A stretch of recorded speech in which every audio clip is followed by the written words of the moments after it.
Hello everyone and welcome back to our channel Survival Shows.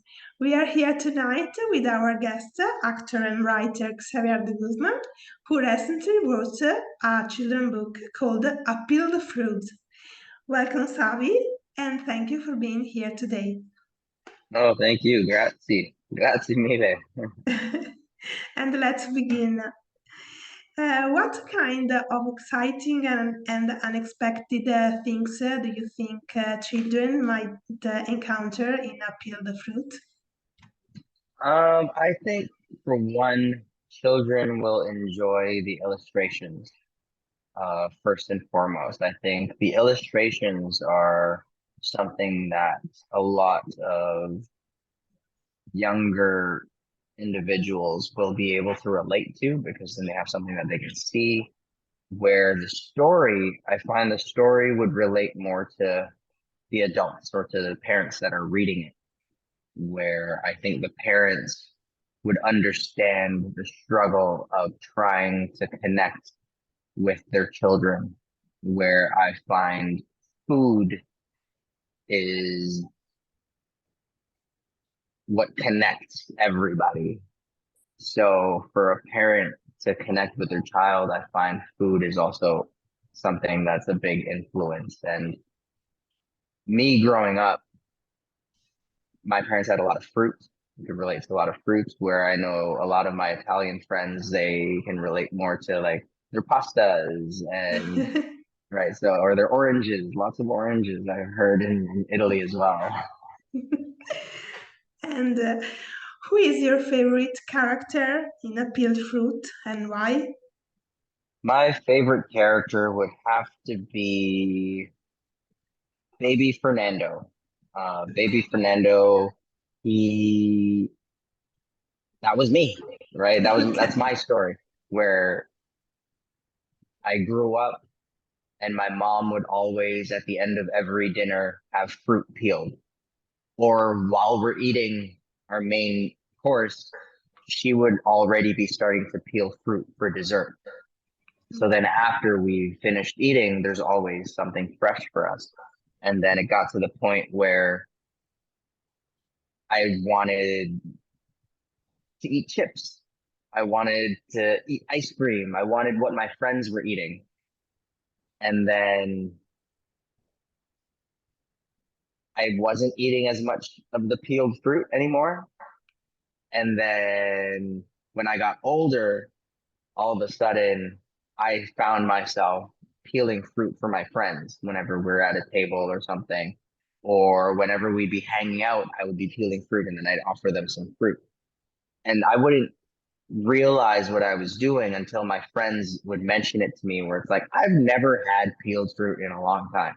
And it's like, oh, I didn't really think twice of it because I'm so used to just doing it for myself. So then I realized that there's something special behind the act of preparing food for somebody. Interesting. And what lessons do you think children can learn from reading A Peeled Fruit? How might the story inspire their inspiration, imagination, or The story for children, I think the story that the children are going to take away is that what their moms are trying to do is connect. And it's out of love. They're not trying to force you to eat fruit. It's not about the fruit. It's about connecting with love and family. And I think that's something that children will be able to take away is that this act of peeling fruit is an act of love. It's not just, oh, I want to feed you. It's not about the feeding. It's about just that connection. So I think children are going to be able to take that away from it. Um, but as well as I wrote this story to also help people of color, where the pictures and the illustrations it's a Filipino family. And you can tell it's a Filipino family by the clothes that they wear, by the color of the skin of these characters. So to help give a voice to people of diversity as well. And I think people are going to relate to it because I've had some friends read the book to their kids, and then the kids will be like, "Oh, that's me. That looks like me." And that's something that I want to help emote and capture with that book. Yeah. And do you have any favorite moments or pages from A Peeled Fruit that made you smile or laugh? Yes, my favorite moment in that book is closer to the end when baby Fernando is all grown up and he has a baby of his own, and they go and visit his parents.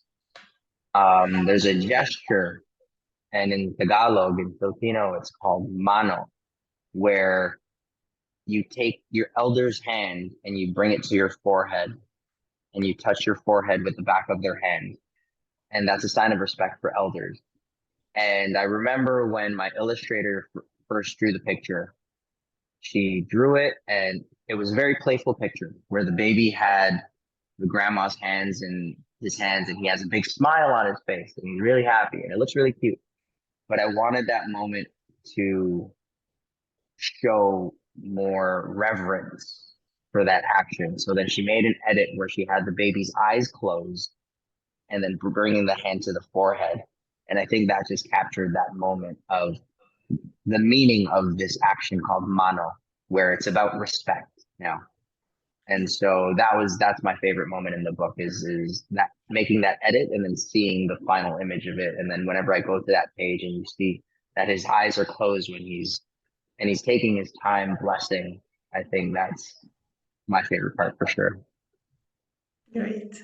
And I think you are just answering a little bit to this question, but what are the values that Apple Fruit shares? Mm. That it's just understanding that food is love and that relationship between giving somebody food and that act of giving somebody a piece of food is about more than just I want to feed you. It's I care about your well-being, I care about your health, especially if the food is healthy like fruit. It's fresh or it takes time to prepare. The more time it takes to prepare, the more love there is in it. And that's what I want to instill is that food is such an important part about culture. And I think that's something that needs to be passed down to the younger generation where food is becoming fast. There's a lot of fast food Yeah. and not a lot of people are taking the time to learn about, how to prepare food.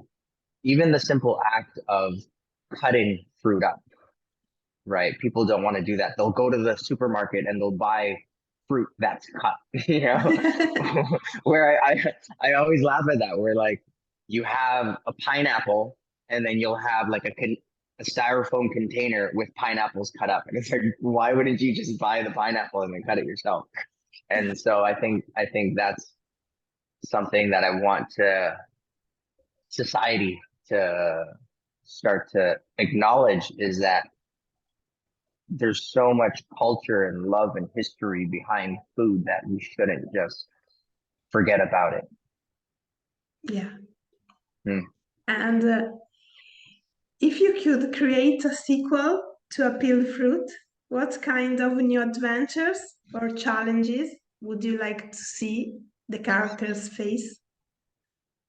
I think if I were to do that, I'd start back again with baby Fernando and him growing up and doing sports. So something that connects with his dad now, where the dad is just putting him in all of these things because again, same thing with me growing up. I didn't really understand it where my dad put me in every sport where I played and I excelled in those sports where like I went and I played like on select teams and things like that where I played baseball, I played soccer, I played volleyball. I played badminton, and I never really understood it, but he was just giving me these opportunities that he never had growing up.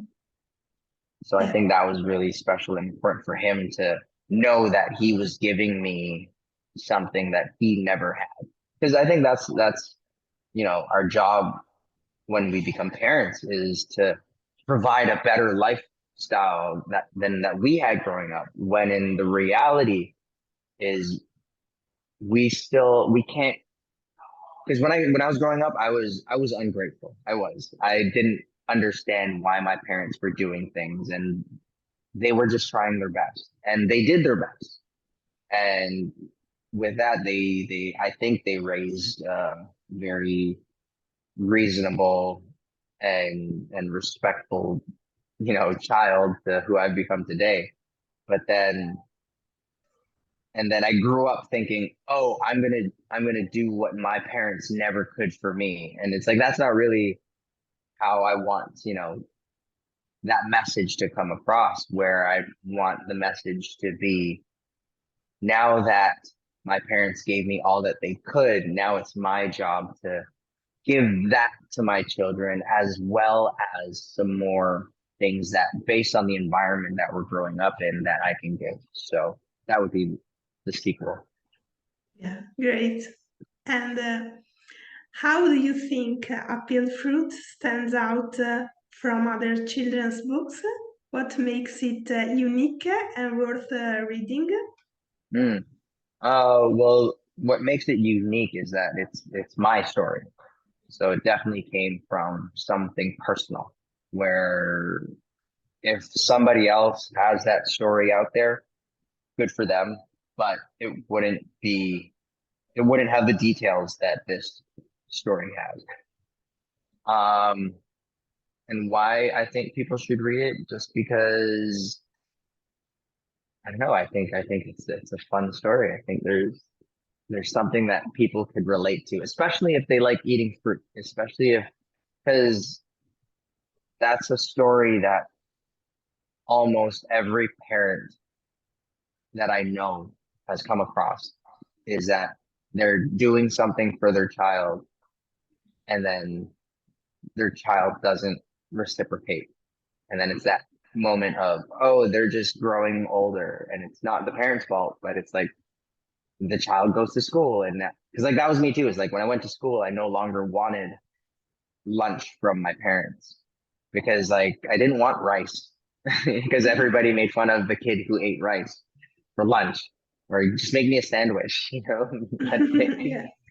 like, and I feel bad about that, telling my mom to like make food that the other kids wouldn't make fun of, type thing, where I felt I did my mom a disservice at that point where I didn't know, right? So I think that's one of the things that why I'd want them to read it, is that it's a very relatable story. Great. Perfect. And thank you, Xavi, for joining us today and No, sharing thank your you. experience. Thank you so much. Thank you all for watching and bye.